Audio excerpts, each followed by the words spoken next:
अब हम पढ़ेंगे अगली जो हमारी रासायनिक अभिक्रिया है जिसका नाम है ऑक्सीकरण व अपचयन अभिक्रियाएं।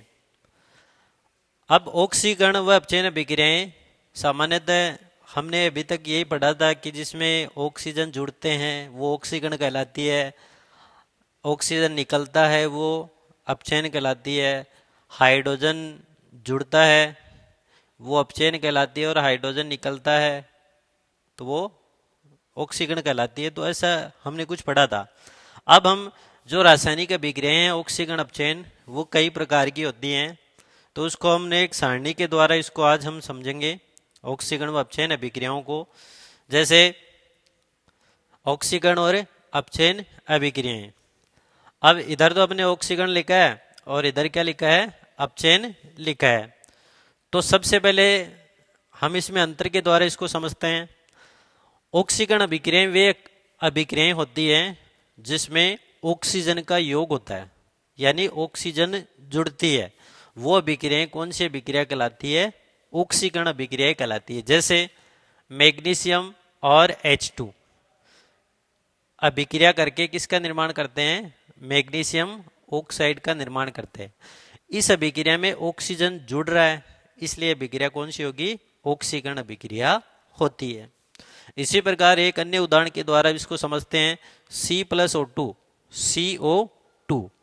तो इसमें भी ऑक्सीजन जुड़ रही है तो ये अभिक्रिया भी कौन सी होगी, ऑक्सीकरण अभिक्रिया होती है। अब दूसरा इसमें ऑक्सीकरण जो अभिक्रिया आती है वो आती है H2 का निष्कासन, यानी हाइड्रोजन गैस निकलती है। उस अभिक्रियाओं को भी हम ऑक्सीकरण अभिक्रिया कहते हैं। जैसे कुछ उदाहरण देखते हैं H2S हाइड्रोजन सल्फाइड। जब इसमें O2 हम जोड़ते हैं H2S प्लस O2 तो इधर देखना H2O प्लस S, इधर देखो H2S से हाइड्रोजन गैस निकल रही है, किसके साथ जुड़ रही है, ऑक्सीजन के साथ जुड़ रही है। तो ये अभिक्रिया कौन सी अभिक्रिया हो गई, ऑक्सीकरण अभिक्रिया हो गई। इसी प्रकार CH3COOCH2OH एथेनॉल, जब इसको नवजात परमाणु ऑक्सीजन से विकृत करवाते हैं तो एथेनेल का निर्माण होता है और हाइड्रोजन गैस निकलती है।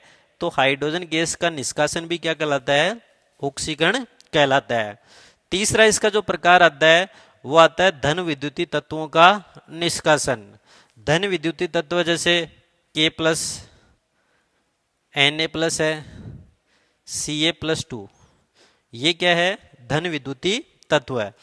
इन धन विद्युतीय तत्वों का निष्कासन क्या कहलाता है, ऑक्सीकरण कहलाता है। जैसे 2Ki पोटेशियम आयोडाइड, इसकी अभिक्रिया क्लोरीन से करवाते हैं तो क्या बनता है, पोटेशियम क्लोराइड और I2 आयोडीन।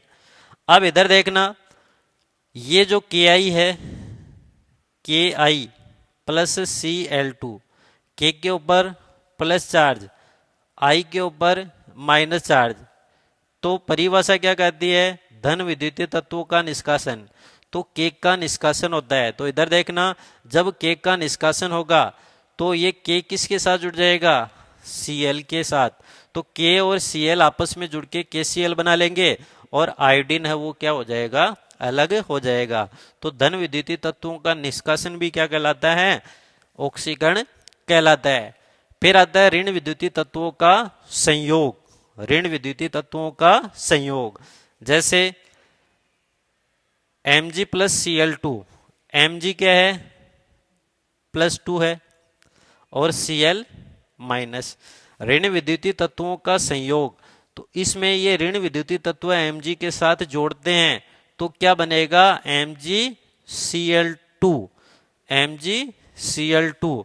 तो ये रासायनिक अभिक्रिया भी कौन सी अभिक्रिया कहलाती है, ऑक्सीकरण अभिक्रिया कहलाती है। क्यों, क्योंकि इसमें ऋण विद्युतीय तत्व है उसका क्या हो रहा है, संयोग हो रहा है, इसलिए ऑक्सीकरण अभिक्रिया कहलाती है।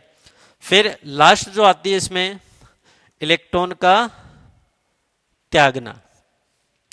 तो इसको हम इस प्रकार लिख सकते हैं, वे रासायनिक अभिक्रियाएं जिसमें परमाणु, अणु या आयन, परमाणु, अणु या आयन किसका निष्कासन करते हैं? इलेक्ट्रॉन त्यागते हैं। उस अभिक्रियाओं को कौन सी अभिक्रिया बोलते हैं? ऑक्सीकरण अभिक्रिया कहते हैं। जैसे ये हमारी अभिक्रिया है सोडियम, इसने एक इलेक्ट्रॉन त्यागा तो क्या बना? Na+ आयन यानी सोडियम धनायन का निर्माण हुआ। तो ये रासायनिक अभिक्रिया ऑक्सीकरण अभिक्रिया कहलाती है। इसी प्रकार ये Fe+2 आयन है, इसने एक इलेक्ट्रॉन और त्याग दिया तो क्या बनेगा? Fe+3 यानी फेरस आयन जो है एक अतिरिक्त इलेक्ट्रॉन त्याग कर फेरिक आयन का निर्माण करता है। तो ये अभिक्रिया भी कौन सी कहलाती है? ऑक्सीकरण अभिक्रिया कहलाती है। इसी प्रकार हमने लिखा था क्लोराइड ऋणायन जब दो इलेक्ट्रॉन त्यागता है तो क्लोरीन के उदासीन परमाणु का निर्माण करता है। तो ये अभिक्रिया कौन सी अभिक्रिया कहलाती है? ऑक्सीकरण अभिक्रियाएं कहलाती हैं। अब हम पढ़ेंगे अपचयन के बारे में। जो हमने ऑक्सीकरण पढ़ा उसका जस्ट उल्टा क्या होता है? अपचयन होता है। जैसे ऑक्सीजन का निष्कासन, पहला इसमें है ऑक्सीजन का निष्कासन। जिन अभिक्रियाओं में ऑक्सीजन निकलती है वो क्या कहलाती है? ऑक्सीकरण अभिक्रिया कहलाती है। जैसे पोटेशियम क्लोरेट KClO3, इससे ऑक्सीजन निकल रही है, देखना निकल रही है, इसलिए ये अभिक्रिया क्या हो गई? ऑक्सीकरण अभिक्रिया हो गई। उसके बाद में अगली जो अभिक्रिया है वो हम देखते हैं हाइड्रोजन का योग, यानी वे रासायनिक अभिक्रियाएं जिसमें हाइड्रोजन जुड़ती है क्या कहलाती है? अपचयन अभिक्रियाएं कहलाती है। जैसे इधर देखते हैं हम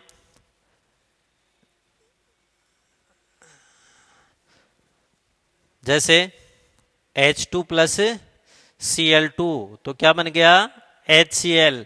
तो इस अभिक्रियाओं में हाइड्रोजन क्या हो रही है? जुड़ रही है। इसका मतलब क्या हुआ? अपचयन हुआ। फिर एक और उदाहरण देखते हैं इसी अभिक्रियाओं से संबंधित। जैसे CH2 डबल बॉन्ड CH2, इसका हाइड्रोजनीकरण करवाते हैं, यानी हाइड्रोजन की उपस्थिति में निकल उत्प्रेरक है। 100 वायुमंडलीय दाब एटमॉस्फेयर प्रेशर और 473 केल्विन ताप पर जब इसका हाइड्रोजनीकरण करवाते हैं तो क्या बनती है? CH3। एथीन का जब हाइड्रोजन करते हैं तो किसका निर्माण होता है? एथेन का। अर्थात हम कह सकते हैं कि जो एथीन है वो क्या होते हैं? असंतृप्त हाइड्रोकार्बन। और जब इसका हाइड्रोजनीकरण करवाते हैं तो संतृप्त हाइड्रोकार्बन एथेन का निर्माण होता है। तो ये अभिक्रिया भी कौन सी अभिक्रिया कहलाती है? अपचयन अभिक्रिया कहलाती है। फिर अगला इसका जो तीसरा प्रकार आता है वो आता है धन विद्युतीय तत्वों का योग। तो इधर देखना, ये Cl, ये Mg, Cl2+ MgCl2। तो मैग्नीशियम क्या है? धन विद्युतीय तत्व है। जब धन विद्युतीय तत्व जुड़ता है तो वो कौन सी अभिक्रिया कहलाती है? अपचयन अभिक्रिया कहलाती है। फिर इसका अगला जो प्रकार है वो आता है ऋण विद्युतीय तत्वों का निष्कासन। जैसे ये अभिक्रिया हमने लिखी 2FeCl3 आयरन FeCl3+ H2। तो क्या बन गया? 2FeCl2 बन गया। ये क्या हो गया? Ferric chloride. और ये क्या बन गया? Ferrous chloride. और आगे क्या बन गया? हाइड्रोक्लोरिक अम्ल। तो ऋण विद्युतीय तत्वों का निष्कासन जब फेरिक क्लोराइड FeCl3 की अभिक्रिया हाइड्रोजन से करवाते हैं तो FeCl2 बनता है। इसका मतलब इससे एक ऋण विद्युतीय जो तत्व है उसका क्या हो रहा है, निष्कासन हो रहा है। कैसे देखना, FeCl3 से क्या बन गया, FeCl2, तो इसको हम ऐसे लिख सकते हैं Fe+3 और Cl-, तो ये क्या बन गया, Fe+2 प्लस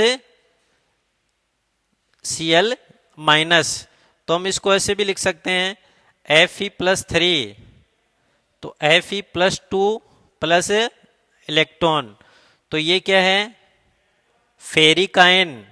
इससे जब एक इलेक्ट्रॉन निकलता है इसका मतलब ऋण विद्युतीय तत्वों का निष्कासन होता है, तो क्या बन जाता है, फेरस आयन। तो वो रासायनिक अभिक्रिया जिसमें ऋण विद्युतीय तत्वों का निष्कासन होता है, कौन सी अभिक्रिया कहलाती है, अपचयन अभिक्रिया कहलाती है। अगली जो अभिक्रिया है उसी का जो प्रकार है इलेक्ट्रॉन ग्रहण करना। जैसे वे रासायनिक अभिक्रियाएं जिसमें परमाणु, अणु या आयन इलेक्ट्रॉन ग्रहण करता है, उस अभिक्रिया को हम कौन सी अभिक्रिया कहते हैं, अपचयन अभिक्रिया कहते हैं। जैसे क्लोराइड, क्लोराइड क्या है, परमाणु है, Cl परमाणु, क्लोरीन का परमाणु जब इलेक्ट्रॉन ग्रहण करता है तो क्लोराइड के ऋण आयन का निर्माण करता है। इसी प्रकार MnO4- ये क्या है, परमैंगनेट, परमैंगनेट आयन जब इलेक्ट्रॉन ग्रहण करता है तो MnO4 मैग्नेट आयन का निर्माण करता है। इसी प्रकार जैसे Mg+2 ये क्या है, मैग्नीशियम का धनायन है, ये इलेक्ट्रॉन क्या करेगा, ग्रहण करेगा, ग्रहण करेगा तो मैग्नीशियम के उदासीन परमाणु का निर्माण करता है। तो इस प्रकार हमने देखा रासायनिक अभिक्रियाओं में ऑक्सीकरण और अपचयन अभिक्रिया, उनमें कौन कौन से अंतर होते हैं। सामान्यतः हमने 5 अंतर देखे, ऑक्सीजन का योग ऑक्सीकरण, ऑक्सीजन का निष्कासन अपचयन। फिर दूसरा हमने अंतर देखा हाइड्रोजन का निष्कासन ऑक्सीकरण और हाइड्रोजन का योग अपचयन कहलाता है। फिर तीसरा हमने देखा धन विद्युतीय तत्वों का निष्कासन ऑक्सीकरण और धन विद्युतीय तत्वों का योग अपचयन कहलाता है। फिर हमने देखा ऋण विद्युतीय तत्वों का संयोग क्या कहलाता है, ऑक्सीकरण, और ऋण विद्युतीय तत्वों का निष्कासन क्या कहलाता है, अपचयन कहलाता है। फिर हमने देखा जब परमाणु, अणु या आयन इलेक्ट्रॉन त्यागता है तो हम उसको कौन सी अभिक्रिया बोलते हैं, ऑक्सीकरण कहते हैं। और जब परमाणु, अणु, आयन इलेक्ट्रॉन ग्रहण करता है तो हम उसे अपचयन अभिक्रिया कहते हैं। फिर उसके बाद में अब हम पढ़ेंगे रेडॉक्स अभिक्रियाएं, रेडॉक्स अभिक्रियाएं। तो रेडॉक्स अभिक्रिया या ऑक्सीकरण अपचयन अभिक्रिया क्या होती है उसके बारे में हम चर्चा करेंगे। देखना इसको ध्यान से, रेडॉक्स अभिक्रियाएं परीक्षा की दृष्टि से अच्छी अभिक्रिया है और लगभग परीक्षा में इस अभिक्रिया से क्वेश्चन जो है वो पूछे भी जाते हैं और पूछे भी गए हैं। सबसे पहले हम देखते हैं रेडॉक्स अभिक्रिया। अगली हमारी जो अभिक्रिया है उसका नाम है रेडॉक्स अभिक्रिया। अब इसकी सबसे पहले हमें जानना है परिभाषा। परिभाषा क्या होती है, तो वे रासायनिक अभिक्रियाएं जिसमें ऑक्सीकरण व अपचयन, ऑक्सीकरण व अपचयन दोनों साथ साथ संपन्न होते हैं, ऑक्सीकरण व अपचयन दोनों साथ साथ संपन्न होते हैं, रेडॉक्स अभिक्रियाएं कहलाती हैं। रेडॉक्स अभिक्रियाएं कहलाती हैं। जैसे कुछ उदाहरण के द्वारा हम इसको समझते हैं। जैसे Zn प्लस CuSO4, तो ZnSO4 प्लस Cu, ये अभिक्रियाएं क्या हैं, रेडॉक्स अभिक्रिया है। यहां क्या हो रहा है, ऑक्सीकरण, और यहां क्या हो रहा है, अपचयन। यानी वे रासायनिक अभिक्रियाएं जिसमें ऑक्सीकरण और अपचयन दोनों साथ साथ होते हैं, उस अभिक्रियाओं को रेडॉक्स अभिक्रिया के नाम से जाना जाता है। जैसे जिंक की अभिक्रिया कॉपर सल्फेट से करवाते हैं तो किसका निर्माण होगा, जिंक सल्फेट और कॉपर का निर्माण होता है। इसी प्रकार हम एक अन्य उदाहरण के द्वारा भी इसको समझते हैं। जैसे ZnO प्लस सी, Zn प्लस CO, तो ZnO से Zn बना और C से क्या बना, CO। जिंक ऑक्साइड, जब इससे ऑक्सीजन निकलता है तो ऑक्सीजन जब निकलता है तो उस अभिक्रिया को हम कौन सी अभिक्रिया बोलते हैं, अपचयन अभिक्रिया कहते हैं। तो ZnO से Zn बना यानी ऑक्सीजन का निष्कासन हुआ, तो क्या हो गया, अपचयन। और जब कार्बन जो होता है उसमें ये C जुड़ता है, यानी C में ऑक्सीजन जुड़ता है, कार्बन में ऑक्सीजन जुड़ता है, तो क्या बनेगा, कार्बन मोनोऑक्साइड। इसका मतलब ऑक्सीजन का जुड़ना क्या कहलाता है, ऑक्सीकरण कहलाता है। एक अन्य उदाहरण हम देखते हैं, जैसे CuO प्लस H2, तो क्या बन गया, Cu प्लस H2O। तो कॉपर ऑक्साइड जो होता है उससे ऑक्सीजन निकल रहा है, तो ऑक्सीजन जब निकलता है तो क्या कहलाता है, अपचयन कहलाता है। और हाइड्रोजन में जब ऑक्सीजन जुड़ता है, H2 से H2O बना, ऑक्सीजन जुड़ा, तो हम क्या लिख सकते हैं, ऑक्सीकरण कहलाती है। तो वे रासायनिक अभिक्रियाएं जिसमें ऑक्सीकरण व अपचयन दोनों साथ साथ होते हैं, उस अभिक्रिया को ऑक्सीकरण अपचयन अभिक्रिया या रेडॉक्स अभिक्रिया कहते हैं। अगली जो अभिक्रिया है उसका नाम है उदासीनीकरण अभिक्रिया। उदासीनीकरण अभिक्रिया, तो इसकी सबसे पहले हमें देखनी है परिभाषा। तो परिभाषा क्या होती है, वे रासायनिक अभिक्रियाएं जिसमें अम्ल की अभिक्रिया क्षार से करवाते हैं तो लवण तथा जल का निर्माण होता है, ऐसी अभिक्रिया को उदासीनीकरण अभिक्रिया कहलाते हैं। जैसे उदाहरण के द्वारा इसको समझते हैं, जैसे HCl, ये क्या है, अम्ल, और NaOH, ये क्या है, क्षार। जब इसकी अभिक्रिया करते हैं NaCl बनता है, ये क्या है, लवण, और आगे क्या बनता है, जल।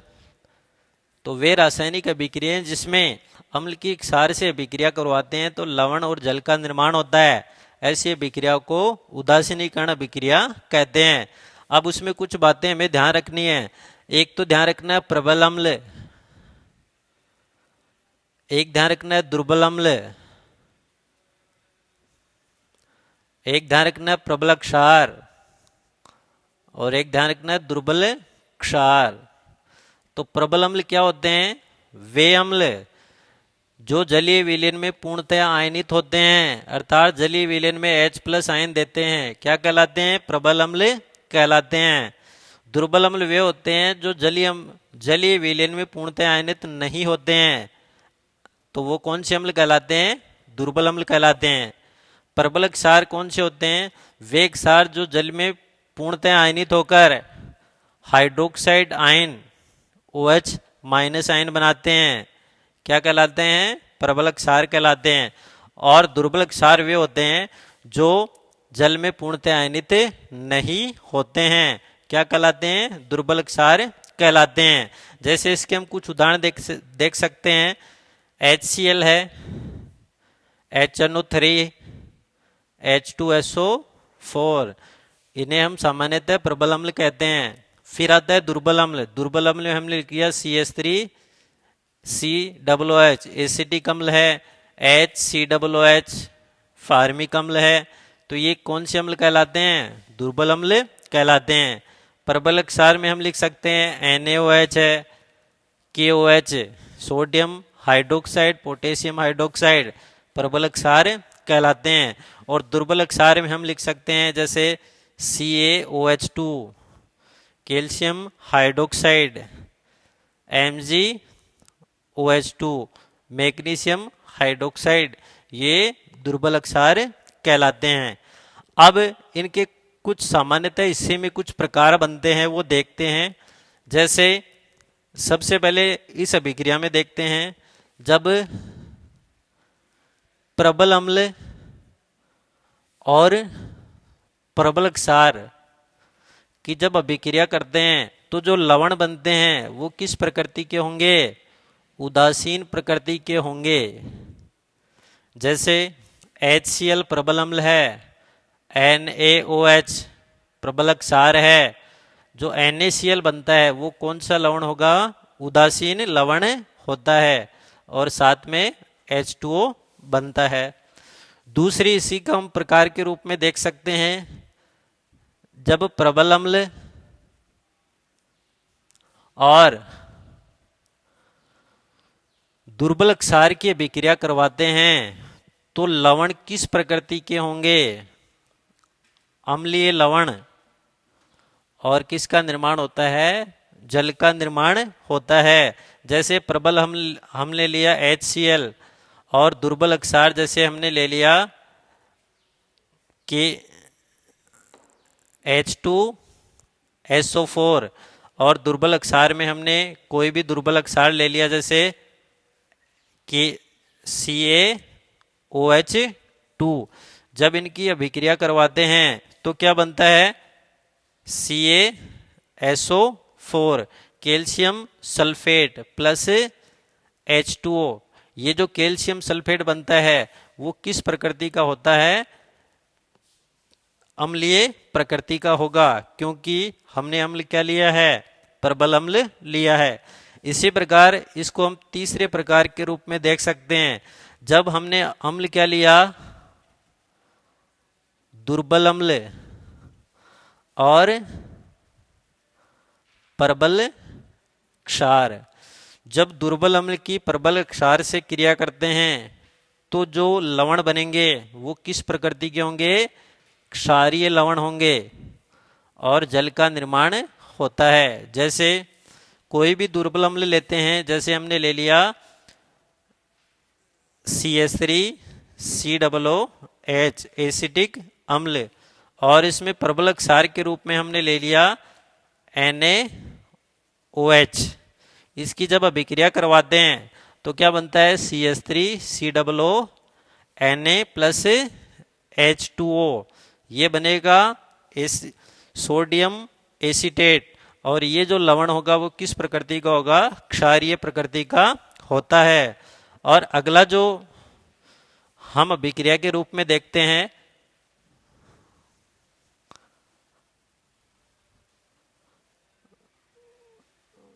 दुर्बल अम्ल और दुर्बल क्षार। कोई भी दुर्बल अम्ल और कोई भी दुर्बल क्षार की अभिक्रिया करवाते हैं तो जो लवण बनते हैं वो कौन?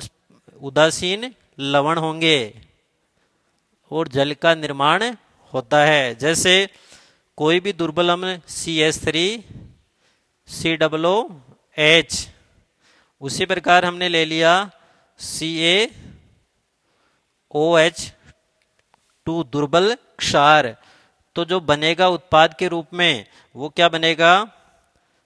CH3COO Ca कैल्शियम एसीटेट, और आगे बनता है H2O। तो कैल्शियम एसीटेट बनता है वो उदासीन प्रकृति का होता है। तो इस प्रकार आज हमने पढ़ा रासायनिक अभिक्रियाओं के कुछ प्रकार। तो ये जो रासायनिक अभिक्रियाओं के प्रकार कंप्लीट हो चुके हैं। अगला जो टॉपिक होगा या जो चैप्टर होगा उसमें हम अगले में पढ़ेंगे